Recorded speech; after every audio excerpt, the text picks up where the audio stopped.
ஒரே பையன், கிட்டத்தட்ட 1.5 வருஷம் நானும் அவனும் பேசாம இருக்கிறோம். ஒரு 2-3 ஆண்டுகள் பிரிஞ்சிருக்கிறோம்.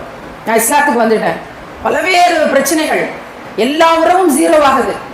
நான் எங்க அம்மா இன்னைக்கு சொல்றாங்க, நீ முஸ்லீமானதான் குடும்பத்தில் எவ்வளவு பிரச்சனைக்கும் காரணம். அப்ப நீங்க எங்கேயாவது போய் நல்லா இருங்க. யாருக்காகவும், பெற்ற தாய்க்காகவும் நான் என்னுடைய அல்லாஹ்வை விட்டுக் கொடுக்க தயாராக இல்லைன்னு சொல்லிதான்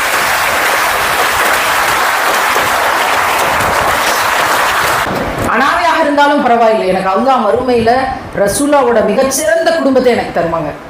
என்னுடைய கூட்டு குடும்பம் மிக பெருசு. இங்க சஹாபாக்கள் இருக்காங்க, சஹாபிய பெண்மணிகள் இருக்காங்க, ஷஹீதுகள் இருக்காங்க, சாலிஹீன்கள் இருக்காங்க, சித்திகீன்கள் இருக்காங்க.